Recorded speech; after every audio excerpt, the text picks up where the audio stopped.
Jimmy, we got this real. I'm noticing with my lights being off and yours being on, we have this kind of dark versus light. This Sith sympathizer with this Jedi fool over here. It's a really good vibe. Whoa! It's a really good Why the vibe. toxicity, It's man? just, it looks, We just went live. it looks We great though. just went live. Well, this is what happens when Ben is not here. We're out of balance. The force is out of whack.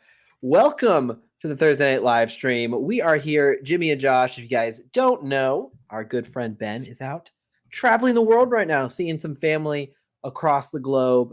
He is quite literally in another country right now. He is, and I hope he's having a great time. We look forward to having him return, I think, next week. So we will monitor that closely. I gotta say this too, Jimmy, before I forget. Not next Thursday, the Thursday after, it's Thanksgiving. So we will not be here on Thanksgiving. But next Thursday is going to be a fantastic stream. Why is that? Does anyone know why? Does anyone know why? You don't know? You don't know why? I don't know why. He truly does not know why. Next Thursday is Life Day. That's right. It's going to be so much fun. We should dress up in those red robes and have like the it's like a fortune. We ponder the orb. I love it. It looks great. I will get a Snuggie and a snow globe. I don't want to be that guy as we're getting started here for all the folks who are joining, but they are definitely selling a Life Day costume on the Disney store right now. Oh my god! I might if I bought it now, would it get here in time? Oh, dude, I should have thought of this earlier. That's such a good idea. We could have literally dressed. I'd have a red blanket. I'll just throw it over. Yeah, that'll work. That'll work. I'll look for it. Well, welcome everyone to Thursday night. We are excited to be here. There's a lot of actually really fun things to talk about. We'll wait just a couple minutes to get into the heart of a lot of these topics because we had some good news. We weren't here last week either, so there's a little bit of catching up to do.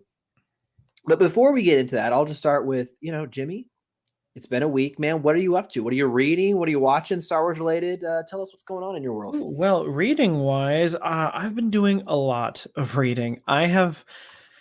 I'm going to put a list out at some point because I have to think through it, but I have read more Star Wars books this year than I ever have in my life, just books in general. But I decided to take a little break because we still don't have the audiobook for Quest for the Hidden City, and Catalyst does not come out. It is called Catalyst, right? Yeah. Yeah, it does not come out until the 22nd. So right now, as I'm killing some time, I am listening to the first Game of Thrones book. Ooh. And I have come to the conclusion that I have been spoiled by Star Wars audiobooks because they have all these sounds and music that plays. Yeah, it's very immersive. The narrators really try to distinguish their voices. This has nothing. It's just the narrator, and he does change his voice, and I'll give him that. But you got to think, because Game of Thrones has a lot of people, a ton. So I imagine at times you're like, wait, which character am I reading? I've only ever seen the first season of Game of Thrones. So listening to this book, that helped because had I not seen it, I couldn't follow this at all. I had that same feeling when I started listening to it. I'm waiting to dive into the series until I know Winds of Winter is coming because I'm in the middle of Wheel of Time, as you know. So I'm like, okay, I'll keep chugging along here. And the Stormlight Archive series, I'm a huge fan as well. So I'm like, okay, I have Game of Thrones out there. When the Winds of Winter finally gets a release date, I will dive in. And great news. Such great news, Jimmy. While we were talking, while you were overviewing your work, I found we got a subscription from Disney. The Life Day 2022 fleece throw with sleeves from the Disney store. You too can look like a Wookiee. $50 a little expensive. What's the shipping? I have no idea. It might be free over 75. So you might be like, well, that's a lot. Well, that's okay because you can throw in your orb mug. But that only puts us at 70. Oh, it's like they did that on purpose, which means what do you need on your head but the Life Day baseball cap? Woo, did you rehearse any of this? I did not. I absolutely did not. Oh, this man. This looks great, guys. Just want to throw that out there. The Cosmere, have I read the Mistborn series? No, I own the first Mistborn. I've not read it yet. I want to. I started it and then got distracted by something else, but it's really cool. I mean, it was like almost setting up to be a heist book, the first one. So it was really, I was vibing with it 100%. I was vibing with Essential Legends with this new wave that came out. I listened to the Back to War in like 2 days. So I'm 4 books into the X-Wing series. That's awesome. It's so cool. That is really, really cool. It's so cool because before we dive into some of the trending topics, I just want to call out, this Legends Essentials have exposed, newer fans to some, Legends content they might have never noticed, just because those books are being put back on the shelf in the new release section. Fans are seeing them at stores. They might be picking them up because they got great art. And then they're redoing some of the audio as well, like you called out. And it's really cool that, Legends fans I know have not been thrilled sometimes, but this is, I think, a nice step for those folks. And I mean, at least for me, it's been nice. Yeah, and these are great stories. Like, I was never going to doubt that, but it is the problem of the new canon is much more of a priority for Josh and I since we make content on this. So when a new book comes out, we have to do it immediately. I can put a review out on Darth Plagueis whenever I want. Yeah, exactly. And yes, I know some of the Mistborn characters are popping up in the throughout the Cosmere, and I know it's getting a live adaptation as well, which is always tough. We'll talk about that. Well, that actually kind of fits in with Star Wars as well. It's hard to adapt really well written. Yeah. It's hard to adapt a good book or to a show or to the big screen. So, okay, this was a big week, and I don't know exactly where to start because there were several topics that are like wow worthy, and some of them like happened earlier in the week, so they feel like far away as far as the Acolyte news concerned. We had new Andor last night, which was crazy. And we had this crazy surprise announcement about an animated studio coming into the Star Wars fray. So I don't know where to start here, but I think maybe we just go in reverse order. Well, backwards. So we start with the Studio Ghibli, because that was a really, really surprising announcement. If you guys don't know, left field, no sort of rumors, no sort of like hinting, this is something that's coming down the pipeline. They didn't even say anything. They just posted a video. I literally thought for a moment, because I sent this to Jimmy, and Jimmy said, "Are you kidding me?" And I was like, "Oh, did I fall for a new fake verified Twitter account?" Like I thought I was looking at the right one, but I was like, "Oh, maybe I got fooled." But no, this is it. This is real. This is all they posted. There's no sound. It's just the Lucasfilm logo and then the Ghibli logo. If you guys don't know, because some fans might not know, we have a studio here that's a powerhouse in the anime genre. So Spirited Away, Howl's Moving Castle, Spirited Away, Howl's Moving Castle, Princess Mononoke, Kiki's Delivery Service, My Neighbor Totoro. Yeah. My Neighbor Totoro is goat. I love that. I love that little cute fatty. He's so cute. There's specifically like the little fatty who follows him with the little bag, kind of like the little one that sits on his head right there. Oh, it's great. Absolutely, it's fantastic. So everyone, there's now a whole thing going with a bunch of people that want him in canon in Star Wars. I was like, put him in a cantina. I love it. But for those, so if you're not into those kind of movies, this is a really big studio in Japan. This is a really big, well-respected group. They make gorgeous hand-drawn animation. In fact, our wallpaper today is kind of, you might have seen this used in the past, it's kind of like Studio Ghibli's take on Star Wars, is kind of what they're going for there. And what some folks have speculated on is like, okay, this is likely referring to the next season of Visions. Like, okay, this is just like a studio being brought in. I'm not sure I fall. I'm not sure I fall into that viewpoint. I think if it was part of Visions, they would have announced it like with the Visions announcement. They talked about other studios being back in.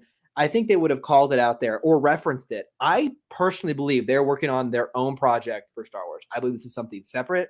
I believe it's going to be some sort of film, and I believe it's going to come out on Disney Plus. And I'm basing that on just pure speculation, but it fits. Let me explain my logic here. Animation continues to perform extremely well on Disney Plus. Today, the viewership numbers for Tales of the Jedi supposedly came out. Those numbers are always speculative, but they basically have been performing on par, if not better than Andor, which, we'll talk about Andor later. Andor is absolutely phenomenal, but Tales of the Jedi, especially the Dooku, is phenomenal too. And it's so cool that so many fans are checking it out. And Bad Batch coming another season, Visions being a home run, getting a second season. I believe Star Wars is saying, Lucasfilm is saying, okay, we have a winning formula here. It appeals to our younger audiences. It appeals to our older audiences.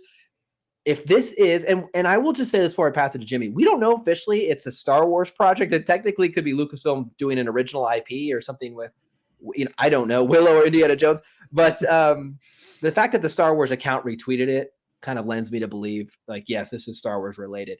But this would be a massive deal. Ghibli has never, ever done a licensed product. They've never worked with another company before. So this is a massive partnership. And I think if you're not in, the anime scene or maybe not familiar with this brand's power, this is a really, really impressive merger. What did you think, Jimmy? Give us your thoughts, man.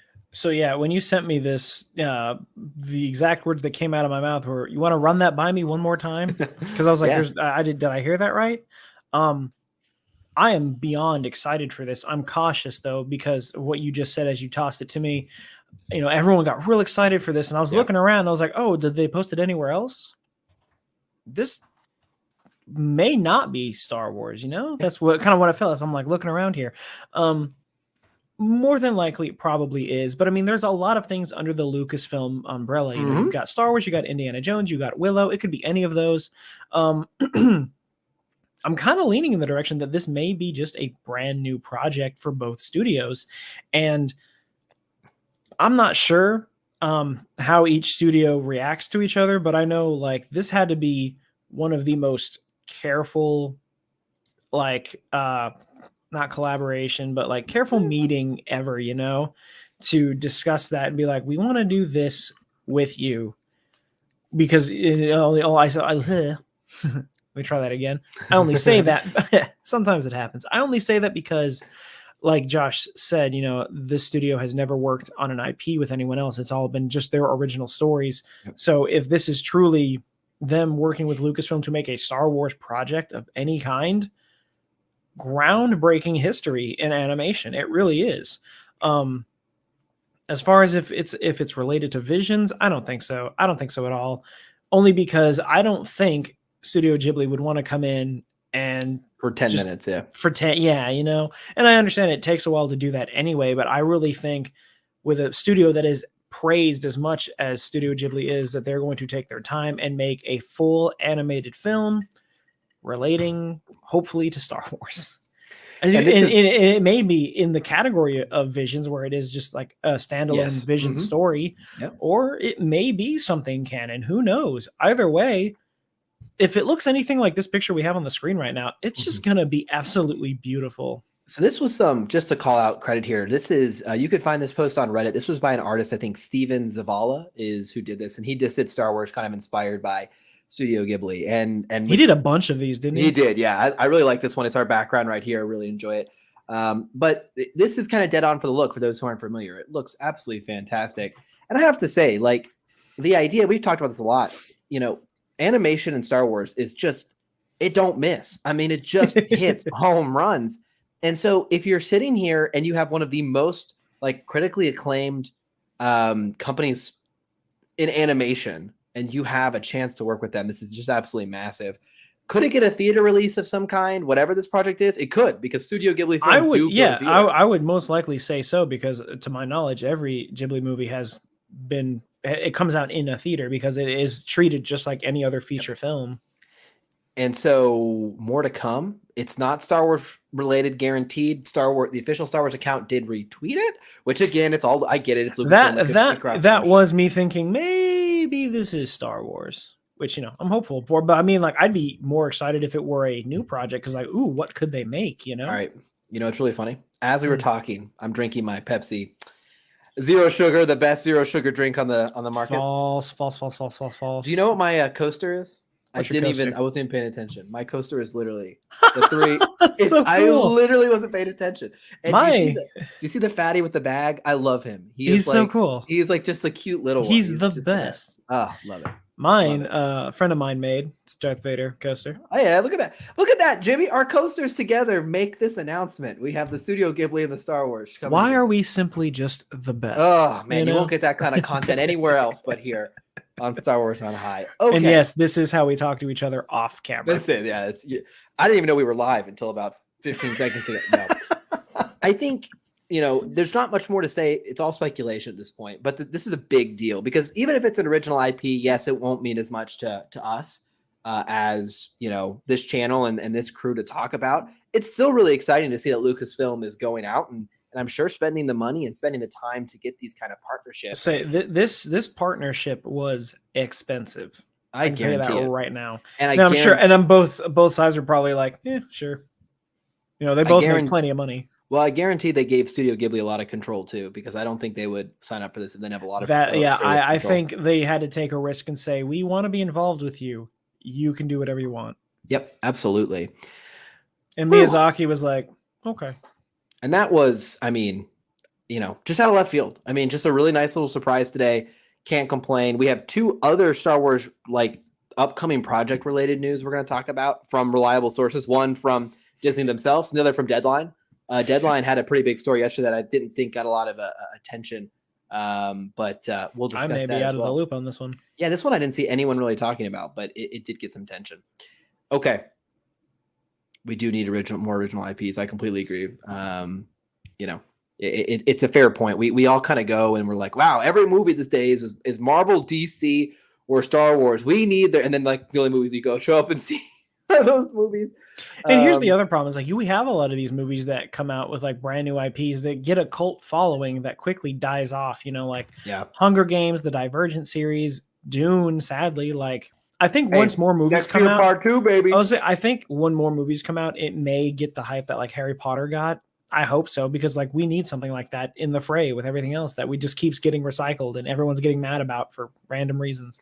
Let me say one thing before we move on. Speaking of original IPs, if you have not watched the movie of the year, the best movie ever made, RRR, which you can currently go watch in your living room on Netflix right now, it is so flippin' good. It's international film. Give it some love. And you literally see that Google has, you won't get this if you haven't watched the film, but they have a horse and a motorcycle running across the screen. That's like a reference to the movie.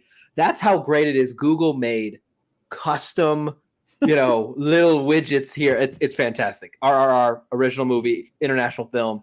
Go watch it this year. It's one of the best movies of this year. There's been some wins. I'm glad you said that was the greatest movie ever made, because I knew a girl at the older store I used to work at. She said the best movies in the world are Shrek 2, followed by, funny enough, followed by Ponyo.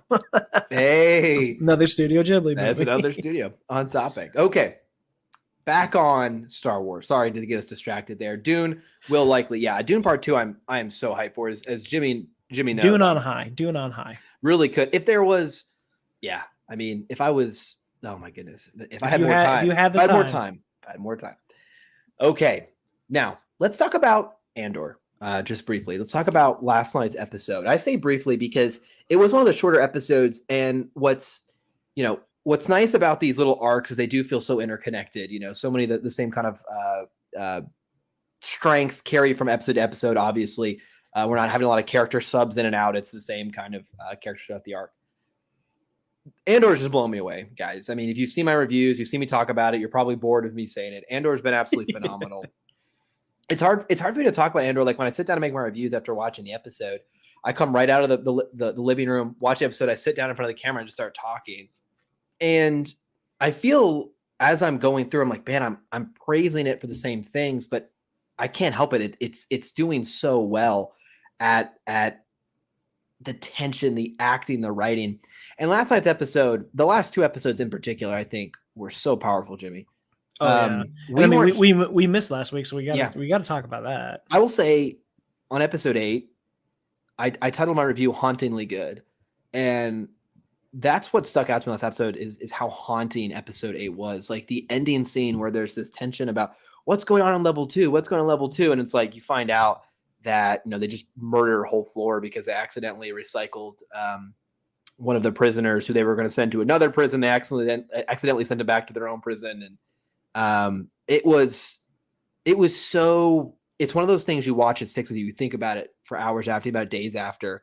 And what I said in my review, and this flows into episode 10 as well, is stuff like this has happened in human history and happens today, where people are put in these crazy prison scenarios, forced to do labor, have had terrible working conditions and no hope of escape, and have tried.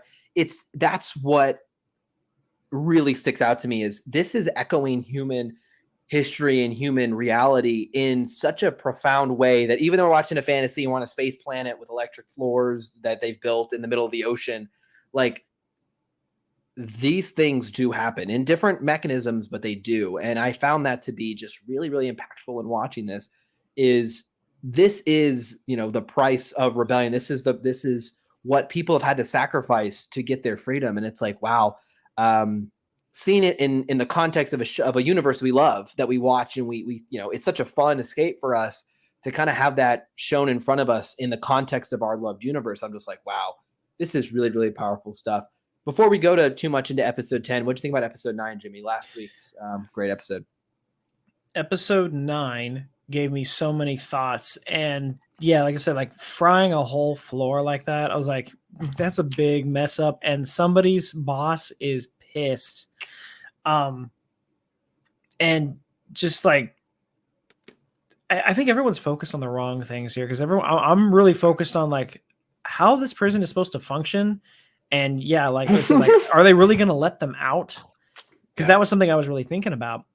Because especially because, he says like your sentence has been predetermined. How you spend that time is up to you. And I'm like, I just feels sketchy. This is like some J.G. Wentworth kind of sketchy here. So 8 times of cash now, like. Yeah, and then he takes like 20%. Anyway, so when it came down to the very end of that episode, that's when I started to get nervous. I was like, this is dangerous now. Because, Kino finds out he's not getting out. If once his service is up, they're just going to send him to a different prison. So that's when he turns around and says no more than 12. Yeah. That was terrifying, because this is now a man that has nothing left to lose. Yep. And just the whole time, he's like, there's nothing going on. It's just a regular day. Let's get on program. You see his eyes when he's looking around, like he's trying to convince himself. Yeah. He could care less about everyone else in that room. He's trying to convince himself there's just something minor's going on. Yep. Everything's fine. I'm going to get out of here in 219 days. Not the case. So, yeah. And then it just builds so well moving into episode 10. I think... And episode 10 really did feel like an extension of episode. I mean, it sounds silly to say, but like it really did feel like, it didn't miss a beat. I think what was so interesting about both these two episodes is there were subtle breakaway moments where they would go to other characters, whether it was the ISB or back to Luthen or Mon Mothma. Like there were some little jumps, but it felt like just to give you a break, almost to give you a breather before sucking you back into the tension in the prison. And, this episode, this prison break, I thought was, it did not go as I expected in many ways. And the spoilers ahead, folks, I assume most people have already watched the episode, or you probably wouldn't be watching. But in case you have, go ahead and click away, go watch it for yourself and enjoy it. But, once everyone's on board, right, what's really fascinating is they make the decision to this is our shot. Let's shoot this window. They're trying to cut the pipes, get the water going. The crew comes down and they're like, all right, seize the opportunity. And there's a lot of folks just getting picked off who are never going to go get out, right? Never going to have that freedom. And there was a theme in this episode about like the price of rebellion, where we saw several characters who Luthen's monologue at the end, he talks about this, where it's like they are fighting for a sunrise they're never going to see. And that was shown throughout the episode during the escape, folks just got shot down to the ground floor, never made it up the stairs, didn't even get their chance to even make it to not be able to swim, which was the heartbreaking moment in the end of the episode. And I thought they really drove that point home, that these are people who are giving their lives for something that they're never going to experience themselves. And that definitely has happened in our human history, where folks have gone and made the ultimate sacrifice for something they'll never get to enjoy. And I just thought, like, these no-name folks who are just, getting shot, dropped dead, no one will probably know what happened to them or where they ended up, because these people just got thrown in prison with no trial. And so their family members will never know what happened to them, never know where they are. And it's just powerful stuff. Even in those subtle moments, I found that really impactful, that there was just such a casual loss of life. But these men were like, taking the best shot they had, right? Going to go out guns blazing. And it was just, I don't know, that just really stuck with me throughout the episode, how powerful that self-sacrifice was, It's that I just can't imagine being put in that situation. And again, there are folks across the world now making those same decisions, and it's just powerful stuff when it echoes reality in a really respectful and I think uplifting way. It enhances to me so much, man, what the rebels were fighting for. I mean, I really mean that. I feel like, when you just have this big evil, emperor in the black robes and, oh, we're evil. And then, okay, yeah, they're the big bad guys. Okay, we get it. But it's like, no, like they were putting people in these kind of conditions and living. It's like, wow, it really just shows you what the empire was about. And I think it just makes everything bigger, the stakes bigger, more important. It's just fascinating what it's done for me, man. Yeah, I mean, I completely agree because the entire time I'm looking at, like this is the working man here in these prison cells. We're not up there with, sure, like Han was a smuggler, but he's up there with a princess and a Jedi. All right, he's fine. We're used to, this is the trio. We know they're going to be fine because they have the most combat readiness available, whereas everyone else, like throughout, like even Andor and Rogue One, it's completely different. Yep. They're fighting the ugly side of the war. This is the Eastern Front, okay? So, yeah, like seeing everybody just like climb over themselves, trying to get out of here and just escape. Like they're not going to like return to the rebellion. They're not part of it. They're just trying to get out. Yeah, some folks trampled to death. Yeah, it was scary because this stuff happens. And, of course, the ending, like, ow, man. I think you made it, man. I think you made it somehow. I got emotional. I got teary because he's like, I also can't swim. And I just know for a fact that Cassian would have grabbed him and just been like, deep breath and just lunged with him. Yeah. But he got shoved off the edge. And I was just like, ow, it hurts so much. Like that's just how good he is at acting, like he sold it so well. And I'm just sitting here like thinking, I'm not going to be surprised if we don't see him again and his fate is just left unknown. I won't be surprised. I think that's what they're going to do too. No, he's not going to be Snoke. I like to think I kind of like to think he found a way out too, but I think that's the best part is we don't know. If it's left up to interpretation, I'll cry and say he made it out. I like what I really enjoy about it, about that moment, is it was just so stark. It was like, all right, we're all going, yeah, like we made it. And it's just like, yeah, I can't swim. And you're just like, what? Like, it's just, did it ever at one point in that episode dawn on you? I thought he might have died in the escape, like get shot or whatever. I was thinking that too, yeah. So that's why when I made the video on it and I put that title, I was like, this is pretty vague because this could mean anything. A lot of you think you spoil that he dies. Watch the episode, I just love the fact that it's like, it's even sadder that he got that far just to come up short. And he just stopped and it just and it's really interesting too because I kind of forgot they were in the middle of the ocean. I wasn't thinking about, oh cool, they're escaping, great, that's gonna be, and then they got to that ledge. I was like, oh, that's right. Now sure, there's like a coastline, who knows how many yards out, but what are they building in there, Jimmy? What do you think they're building? I don't know. I'll be honest with you. I probably don't even care that much because I bet you they're not even building anything important. well, they said it was significant. I know, but there was an interview with Tony Gilroy, and he said that the people that really watch are going to know what these are if you pay attention to the parts and the components and how they're being put together. I'm like, are you putting together the notches for frames for the Death Star? That's my thought. This is very sad, Gavin. It'd be very sad if we saw the ISB get to him and torture him. Here's the thing, Gavin. The most skills bad. Don't you ever say that again. I am sensitive, okay? No. But I love the fact that like we all kind of forgot it was an island prison. And what I'm more worried about is obviously not Cassian and Melshi, but everyone else, because when they were running off, they got out of that water and then started running through snow. Was it snow? I couldn't tell what it was. I couldn't tell if it was desert or what it was. It looked like it was like snowy terrain. That's what it looked like to me. It was hospitable. It wasn't like a warm, friendly place. Yeah. Yeah. So I think it's going to get rough. This next episode is going to be wild. And once again, I have no idea where they're headed, but I do know that it's going to be the last 2 episodes for the season. Man. We're getting close.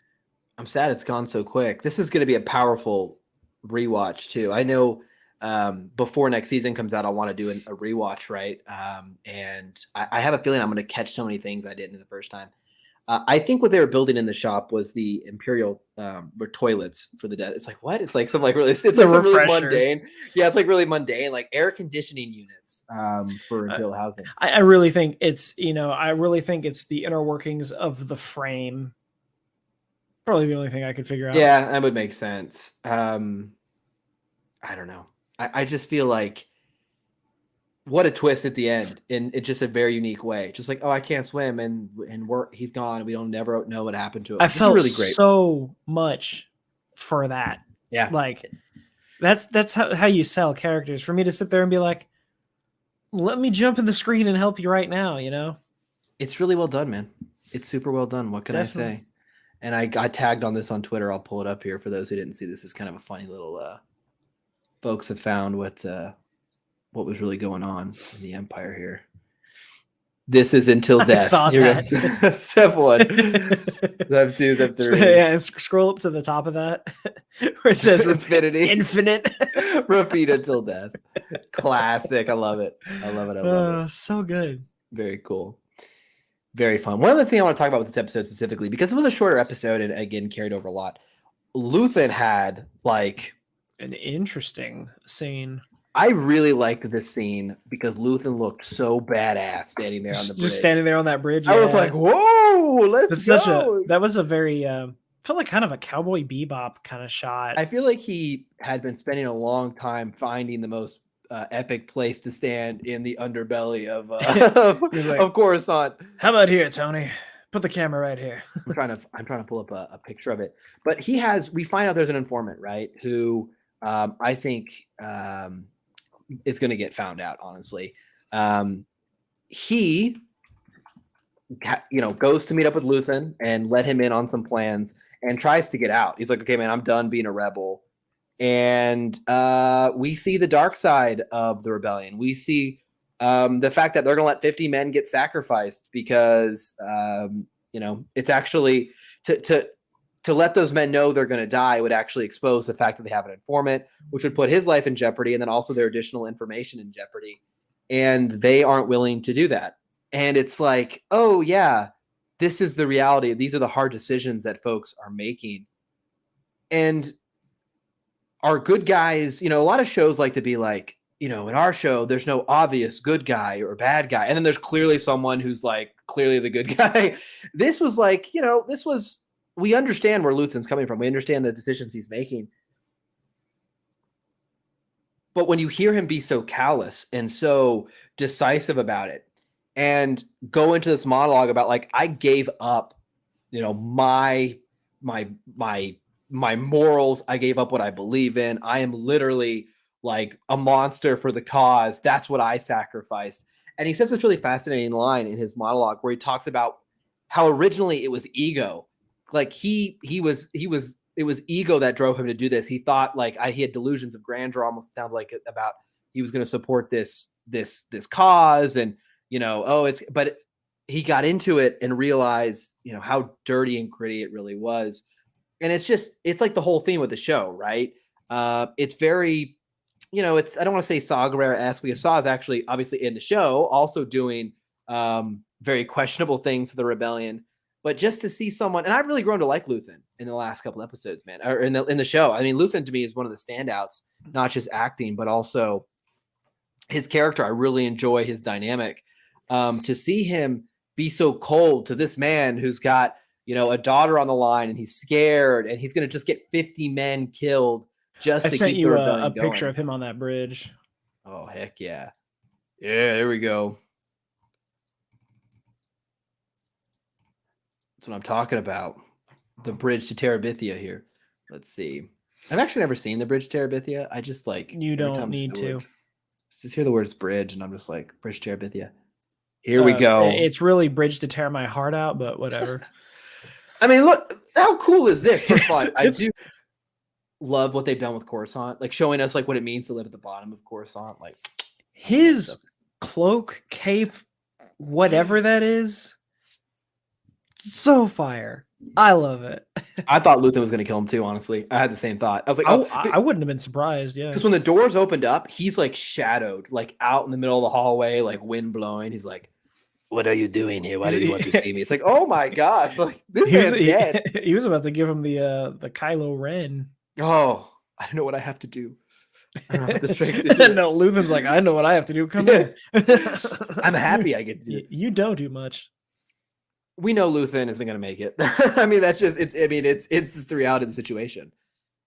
But to hear his, kind of, the costume design does, you're right. It absolutely enhances the show in every aspect. But to hear his own acknowledgement, like, I'm a monster for the cause. I don't know, man. I don't know what can be said about this. It's what I feel. I feel like I'm just repeating myself, but it's such a great show. And I'm trying to encourage my casual friends who don't maybe care as much about Star Wars. Like, no, go watch Andor. It's a great show. Forget if you don't like Star Wars. Like, forget if you're like, oh, well, I didn't really like the sequel trilogy. Hey, that's okay. Everyone has their own preferences. This is its own thing, and it is darn good. It is really, really a good watch.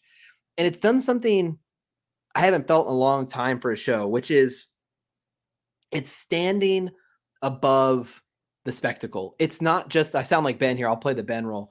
It's not just built on like big character reveals or big cameos or big whatever. It's just darn good writing. It's great tension. It's great acting. And let's just go tell a powerful story. And it's refreshing, man. It feels really, really good. And we're lucky to get this in the Star Wars universe. I mean, we really are, man. It's hard to follow too. Yeah, I agree with that. And we're going to talk about we're going to talk about an upcoming show, and it's like the bar's been raised. Yeah, and this is going to be really hard, and I want to make it inescapably clear to as many people as I can. We cannot just compare every other show to Andor. We can't. We're not going to be happy. It's literally with everything. Specifically, let's go off topic with Batman. Everyone compares it to The Dark Knight. We can't do that. We're always going to be disappointed. I'm looking to my right because I have my the Batman statue over here because I'm a huge the Batman fan here and Dark Knight fan as well. But here's the thing, and I will continue to make this argument in Star Wars. And I know I'm the positive guy, but the Disney shill here. But what's awesome about this Disney Plus model that surprised me, and Star Wars I think is taking much better advantage of this than Marvel is. We have animated shows that come out that go deep, dark, impactful, like the Dooku series we just saw with Tale of the Jedi. That little arc was just fantastic. It's absolutely fantastic. We get the Bad Batch, which tells us, more of that same Clone War style, a little bit lighter, but still gets serious. Probably appeals to all ages. We get fun shows like Mandalorian, which anyone can watch. They're light, they're fun, they're adventurous, they're kind of Old West style, 30-minute increments. You get Kenobi, A-list actor-filled kind of mini-series about one of the most beloved characters in Star Wars. You get Book of Boba Fett, kind of a one-off, more fun, loose, Western-style tale. And then you get Andor, this really serious, gritty espionage thriller. And there's so much variety here that there's something here for you to find. And I love that they've done that. Like, regardless how you feel about, maybe you don't like Mandalorian, you don't like Kenobi, you haven't liked it. Like, it's still fantastic that they actually gave a show for the rest of us, right? For those folks. I really, really, and the Studio Ghibli announcement, another example of how they're partnering and giving folks different avenues. I didn't even bring up Visions, by the way. That was just this nice little pleasant 10-episode awesomeness we got last year.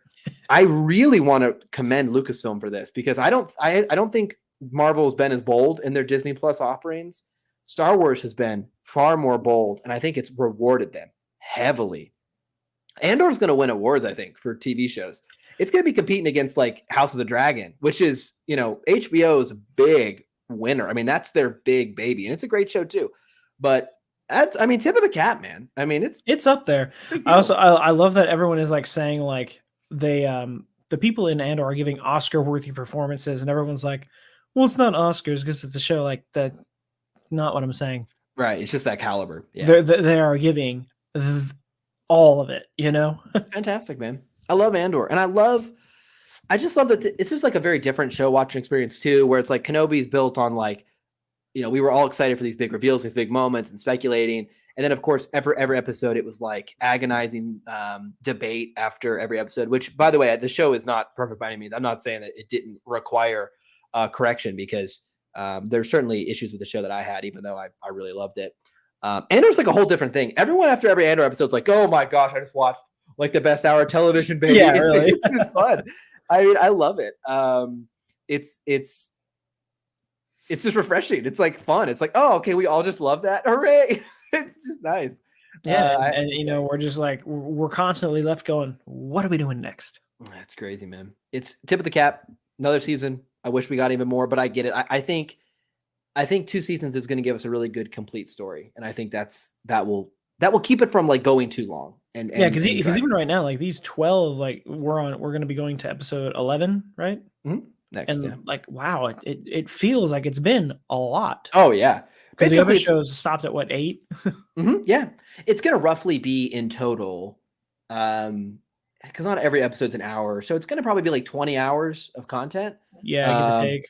And if you think about it, like that's longer than any of the trilogies. Like if you could literally watch, the whole Clone Wars or the whole prequel trilogy in like 6 hours, it's probably longer than all 3 trilogies combined. It's probably as long. It's probably just as long. You're right. This is probably it's probably roughly 18 hours for all 3 trilogies. This is probably going to be 20 hours, give or take. So I mean, that's a very filling story. It's very, very good. So speaking of stories on the horizon, it's a good transition because you talked about this is going to be the new measuring stick. Mm-hmm. And there's one show that's high on our list because we are getting something that we've been asking for, which is separated from the Skywalker saga. At least there's a bigger separation than we're used to seeing, and taking place towards the end of the High Republic era. It's the Acolyte, of course.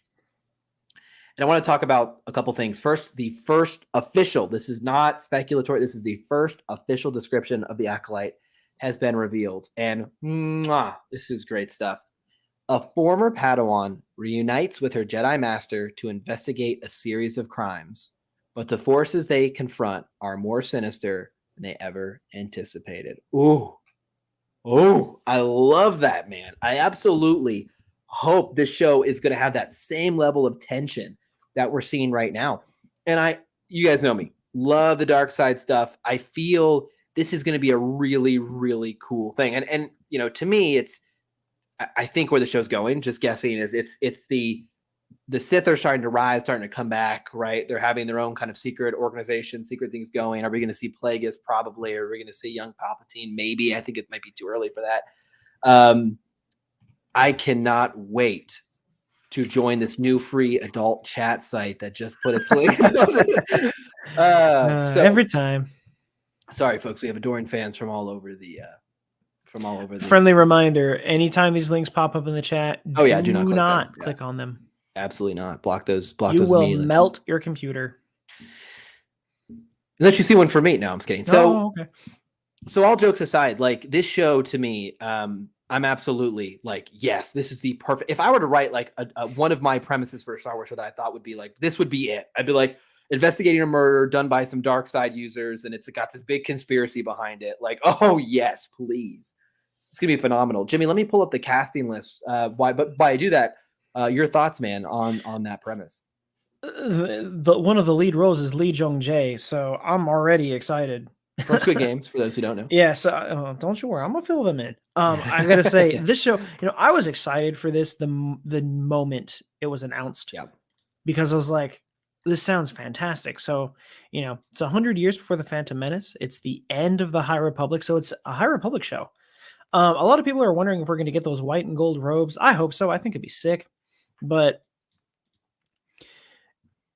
Lee Jong-jae was the lead role in the popular show Squid Game that I'm sure everybody saw. I binged it in like 2 days with Gail. So, and he's going to be playing the Jedi Master. And then you've got Amandla, what's her last name? Stenberg. Thank you. Amanda Stenberg, she's going to be playing the former Padawan. So they're both going to be in the spotlight. It's going to be awesome. If he's going to give a performance that's even part of what he did in Squid Game, this is going to be phenomenal because his acting is superb. So I think this is going to be a really great fitting role for him. And I think we're going to get more of that serious tone that we got with Andor. Maybe not on the same level. Obviously, there's going to be discrepancies, but I really think this is going to be what everyone kind of wanted Kenobi to be. That's what I'm going to kind of think on that, because there's going to be a lot that goes into this show, but I know this show is going to bring a lot of disappointment for a lot of fans because we're not seeing the characters you want to see. And so I'm not trying to take shots when I say that. No, I get it. I truly don't think we're going to see any specific Sith in this show. And if we do, if we're going to go with who's already established in Legends and somewhat in canon, we'll probably see Darth Tenebros, if anyone. I have a feeling it depends on the length of the show. If it's like a 5-season show, then it's like, we are going to see Sith that we know. Like, it's going to lead up to probably the fledgling Sith that emerged during the prequel era. I'll say a couple things about this picture though that I wanted to highlight. First of all, look at the practical effects being used. This is like this a full whole set. Yeah. This is a full hallway here. It looks really, really cool. I really, really like that. So I just love his jacket that he's wearing there. It's awesome. Right. Well, let's look at her shirt. If those you can't see it, it is the anime Boba Fett with his cool hat. Nice. So gotta love it. She is a fan. She talked about it in her Instagram post, and she's been rocking like Darth Maul shirts and stuff.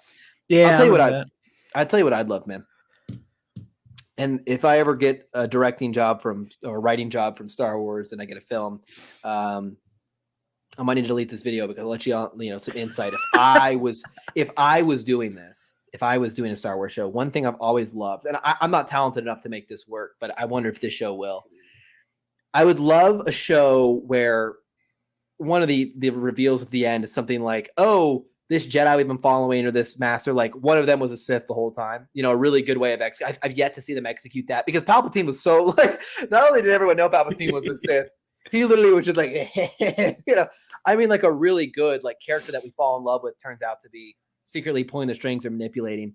I wonder if they're going to play with that here, where like one of the investigators, maybe her, maybe him, like when they're doing the murders, they're kind of involved with that as well. I think that'd be a really cool way to play with the fans, especially with the fact that, we know the Sith work in the shadows. We know they recruit like this. So it could be a really cool kind of turn. If one of the investigators was kind of working alongside of them on the inside, I'd really love that. I have no reason to believe they're doing that. I just think it'd be a really cool thing to play with. I've always wanted to see that done in Star Wars. If it's done well, of course. Everything's execution. Let me pull up some of the other casting pieces as well. So one kind of cool announcement that came out when Disney officially said, like, hey, this is filming. Here's a set photo, check it out. We have Carrie Ann Moss, who is from this little film called The Matrix. So that's pretty darn cool. That's pretty nifty. I don't actually know a ton of other of the cast. Honestly, like Amanda Stenberg, I saw in Hunger Games, and I believe she's been in some other things. And then I know Charlie Barnett from something. Yes, the Ninth Jedi did kind of play with that idea, right? In reverse, almost. It was like the good guy was actually in hiding, which I loved, by the way. He had like the coolest, because when you saw his armor in the Ninth Jedi, you're like, oh, look, an obvious Sith. But it's like, nah, he's actually a Jedi. I was like, oh, I love it. He looks so cool in this mech suit.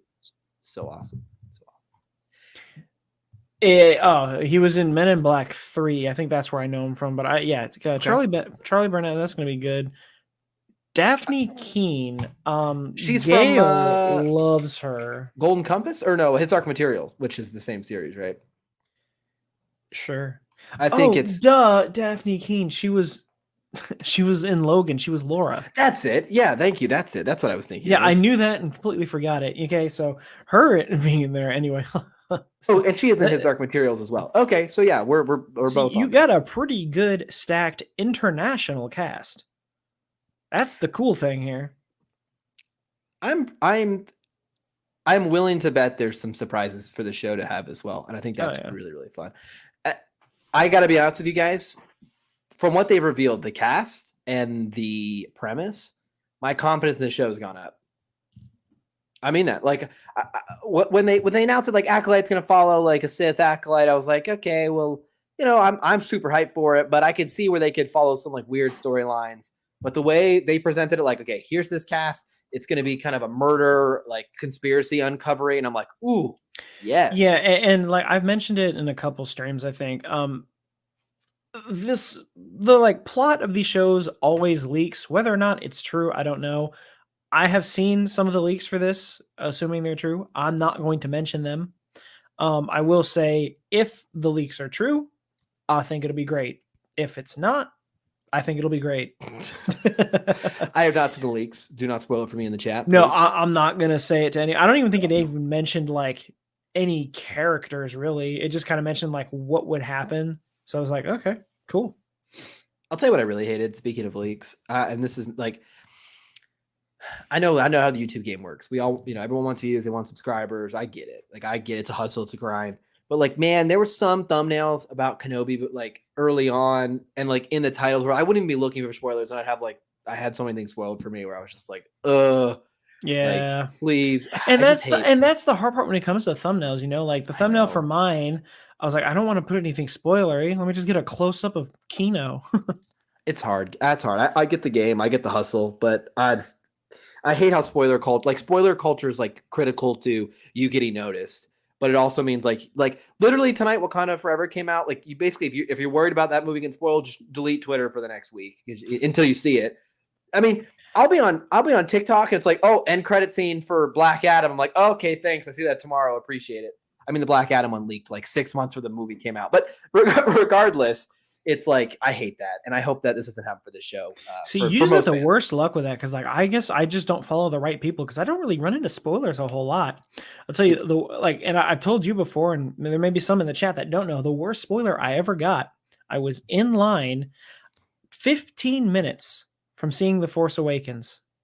I'm on Instagram, and someone paid to promote their post of Kylo Ren stabbing Han Solo.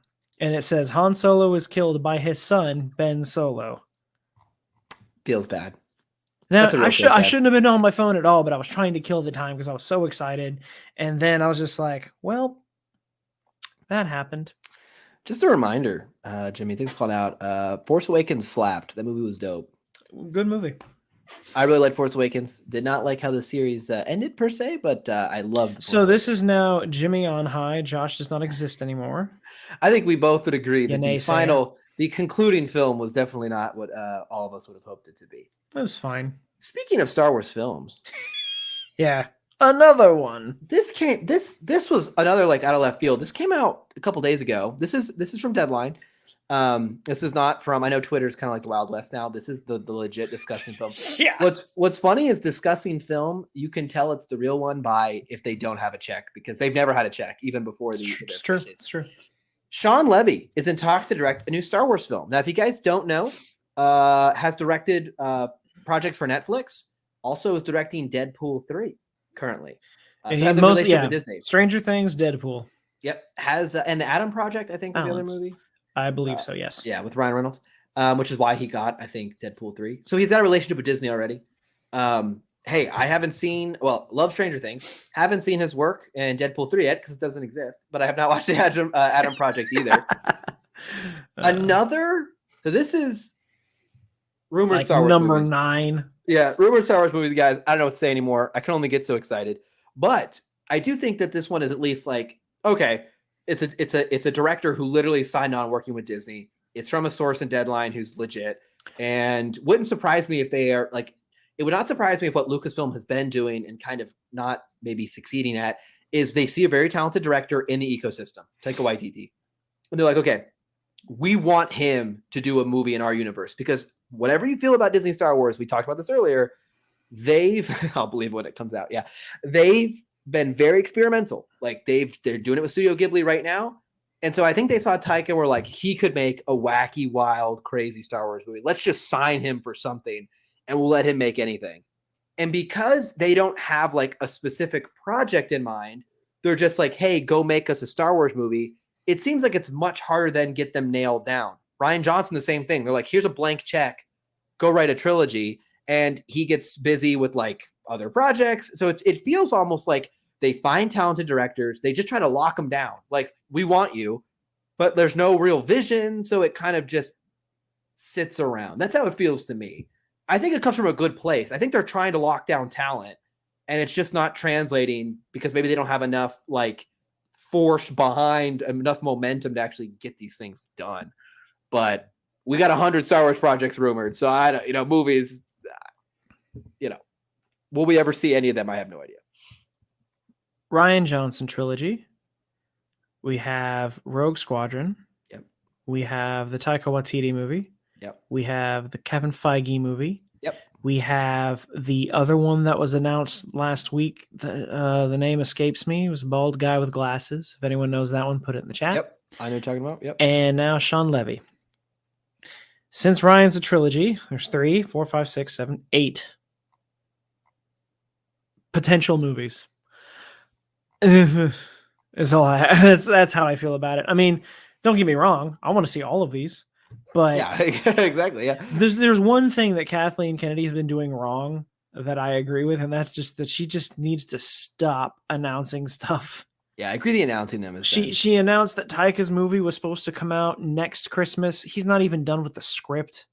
I will say this: Sean Levy probably has the best chance of getting it off the ground because he's the one that's probably going to be finished sooner than anyone else. Once Deadpool 3 is finished, he is working with Stranger Things season 5. Yep. I don't know if that's begun yet or not. I think it's in pre-production, maybe. Yep. So those 2 projects are working pretty much back to back, I would imagine. After that, he's free to start working on the Star Wars project. So if we're going to see any of these first, it very well could be his. He's got the best chance because his schedule is about to open up because he's already working on his most latest projects, I think you're right. I think the announcing continues to kind of burn them because then people are like bugging these people constantly about Star Wars. And then people are like, hey, I'm not even working on Star Wars right now. Leave me alone. I will say I do like the strategy of waiting, like Star Wars not being back in the theaters, I think is good for them. I see people tweet all the time. They're like, I miss Star Wars in theaters. I'm like, we all do. Okay. I think it's a good idea to wait and make people like really get that fever again. Like, okay, like it's been long enough, baby. I'm going, but like I think it will play well for them. I think not oversaturating was a smart move because they were starting to go down that path. And even though we're Solo fans here, Solo was a victim of just so many Star Wars coming out at once. It was just, I'll say like it was just a victim of its release schedule. Had that movie have come out, I think before The Rise of Skywalker or like around the time Rogue One did, for example, I think it would have performed 50 times better. If they just put Solo out in December instead of May, it'd have been fine. I just think like they're making a smart move here. I do like to your point, Jimmy. I wish they wouldn't announce them every 5 minutes. Yeah, Kevin Feige, absolutely. He is. I mean, he's one of 6 that currently have a slot to make movies, and that one feels like official. Like Kevin's talked about it. It's not like even a rumor. I mean, like I would believe it's Kevin Feige. I believe that he's going to get his way with that, Yeah. And I'm still a believer in Rian Johnson's trilogy until he officially says, yeah, it's not happening. It's still happening. They'll make it, especially because I think Glass Onion's going to perform really well for him in a couple weeks. And with the whole thing with Rogue Squadron and what is her name? Oh, Wonder Woman director Patty Jenkins. Thank you. Yeah, Patty Jenkins. Like it was put on the back burner. It was not canceled. Okay, until this stuff comes out and says it's officially canceled, I'm gonna think it'll come eventually. I agree with that. I am willing to die on that hill. Jimmy died in 2000. After the stream, he was never. Yeah, we're gathered here today to remember Jimmy. Still waiting for Rian Johnson's trilogy. It's been 84 years. I'd love to see it. Well, look, regardless, here's what's good. What we have gotten recently has just been phenomenal, man. It's been great. We've got, and Josh, time for Josh to soapbox again, but man, there's just really something out there for everyone. I mean, you could watch, if you're like, man, I hate everything related to, live action Star Wars. Well, we just got a little Tales of the Jedi for you. If you're like, man, I hate I'm done with the prequel era. Get me out of the prequels, man. Even that I would never say that. But that's some fan like, we got Andor, man. Enhance that original trilogy. Enhance the sacrifice our heroes made. Man, I just want an adult show. Andor's there, right? Of course. Man, I just want books. I want Legends re-release. We got plenty of books for you. We got New High Republic. I mean, there's just so much out there. And I've had, and some of you said the same thing to me. And I get where you're coming from. I don't disagree. Like, quantity is not quality. It's true. Just having a bunch does not mean good. But I'm talking about, like, in the last 2 years, we've had quality. Visions, Bad Batch, Tales of the Jedi, Andor are all, like, we all universally agree those are good. Like, if you don't like Kenobi or Book of Boba Fett, that's fine. I loved Kenobi. Not as big on Book of Boba Fett. It was fine. Not like blow me away, but it was fine. We all agree there's been at least 5 good projects. I mean, at least 5, right? I mean, oh yeah. So I understand quantity does not. You want quality over quantity. I totally agree. But I think we've been lucky where we've got a lot of good projects. A lot of and I mean, and they're starting now to come out at a pace where, like, there's never a boring time, because once Andor ends, we're still going to get the High Republic through December, and then what happens in January? The Bad Batch season 2, baby. And then we got to start getting ready for Ahsoka. Man, that's gonna break the channel, man. That's gonna be a time, especially if a good old Thrawny boy shows up. I'm so hyped for Thrawn, man. I'm so hyped. It's kind of true. I mean, it's I'm wearing. Hey, I'm repping Star Wars Day right now with the hat. We could make a joke. Yeah, I'm not. I like this. Well, the hat went really well with the blue on the shirt. It's a good hat. Good colors. Good hat. It's a good hat. Yeah, it's a great hat. Hey, I liked watching Vader and Kenobi as much as the next guy, man. It's awesome. Whew. What a week it's been, man. 2 episodes left on Andor. I have a feeling it's going to wrap up. Very impactful, very emotional. Anything else on your radar, Jimmy, as we're getting ready to wrap up tonight? Anything else? I haven't had a chance to read it yet, but the High Republic issue 2 came out. Okay. So I'm going to be doing a comic review on that soon. In the meantime, I put in my notice for work, everybody. I am officially leaving my horrific retail job. My last day is the 21st, and then I will have a week off until I start my new job. So in that week, I'm going to try to bust through some of the reviews of the books that I've been stockpiling. I'm currently writing the script for the Rogue One review, the X-Wing series Rogue One, Rogue Squadron. I know, I do the same thing, man. I do it like it's hard, So be looking for that in the next couple of days. The author is actually expecting it, so that's fun. I talked to him about it, and he's like, I eagerly await your review. And I was like, I got to put that to work now. So like 10 out of 10 or don't. That's probably going to try to go up tomorrow morning, I think, is what I'm going to do with that. But I'm going to be putting out a bunch of reviews. I'm going to get you all the High Republic news. I really want to do an unboxing and review of The Art of the High Republic, but that book is $50, and I can't stomach that at the moment. Is it really 50? Yeah, it's 50. So because I looked on Barnes & Noble, because I was like, on Tuesday, I was like, I might go Thursday when I get paid, and I might just go up to Barnes & Noble and get it. It was on their website for $50. I was like, I can't right now, but I'll make it happen. I'm looking right now. Yeah. Good. Okay. It's a good sized book too. Say Kristen Baver's been posting so many pictures with it, and it's one of those good sized ones. And unbeknownst to me, another one we're gonna have to do, the Visions art book came out as well. I didn't see the price on that one. Probably about the same though. These art books are expensive because they're good quality. Amazon has it for a little cheaper, but the top review is exactly what I have problems with. It's like, it's just terrible shipping quality. They ship them and they get ripped. I just won't order books. It's so funny because that's what they did. Amazon was books, but like, man, they ship them so terrible. That's the worst part, because a lot of the times Amazon will have the best deal for the book. Like when Path of Deceit was coming out, I still haven't gotten the physical book yet, but I'm sure it's going to cost me about $30 if I go over to Barnes & Noble. I buy it on Amazon like right before the day it came out. They dropped it in price to like $14. Wow. But you're going to get a copy that looks like, Muhammad Ali had it for a little bit. Like Mike Tyson took a bite out of the spine. Oh, sweet, my new book. Because they always look so beat up. And, so the best shipping experience I've ever had was Books A Million. There's one, there's one in my area that opened up recently. I'll have to go check it out. Dude, definitely. It's not going to have the best variety like Barnes & Noble does, but I enjoy Books A Million. My browser has totally frozen, by the way. So my Yeah, face I is noticed like that. my face is. And there he goes. I may have to sign us off here, but if that's the case, thank you everyone who came out tonight. It was a good time. See, this Josh is the one that signs us off. Sorry, Amazon. What was that? Amazon sniped me when I said that their shipping was terrible. I was trying to sign off. I was like, well, I guess that's the end of it. No, we are about to wrap it up. I couldn't go though without one last thing, guys. I mean, but don't talk bad about Amazon. I mean, I have an Alexa and she just tried to kill me right there. That's what happened there. Alexa said, yeah, let's go check out one last way to spend your money, folks. This week, Heroes and Villains, the unofficial sponsor of this channel, because they've never sent me anything, but I buy all their products, has given us 2 new varsity jackets here. And they're expensive. I'm not sure they're worth $140. It's hard to justify, man. But I gotta tell you what.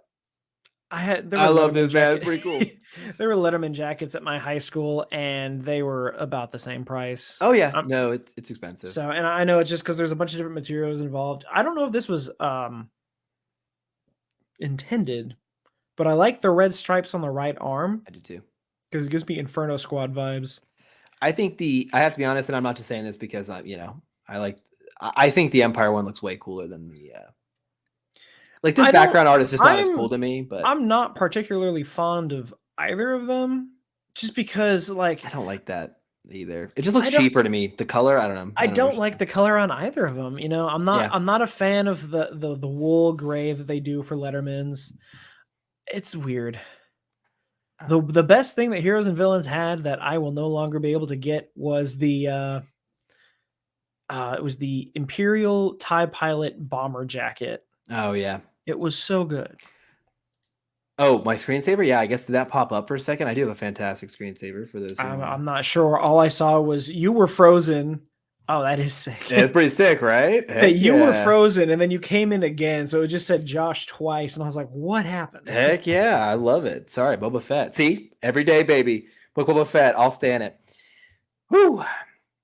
Thanks, Jimmy, for being here, man. Thanks for holding the fort down. You've done a great job with videos, man. You're doing a fantastic job. I have people on the streets. They're like, Jimmy, man, that Jimmy kid, he is the best. I am the best investment Josh is ever going to make. He's like, hey, that Jimmy guy, he's the best. He's the best on high there is. And I'm like, I can't argue with that, man. I can't argue with that. But thanks, everyone, for being here. All jokes aside, it's been a great month, man. It's been so much fun talking about this stuff. We look forward to him. Ben's coming back. It'll be nice to have him. I'm at the background right now. Yeah, the Ghibli one. Yeah, it's cool. It's fire. It's fire. All right. You know a good way to finish this? Let's see. Who saw that coming? Oh. Had it on cue, baby. This is one of the go-tos. Thank you guys for being here. Looking forward to wrapping up the goodbye to Andor, the finale, when Ben comes back. I think it's really cool to reflect on the show as a full crew. It's been great, man. We appreciate it. So thank you so much, everyone, for being here. Stay tuned to the channel. Make sure you like and subscribe. We'll see you all again very soon.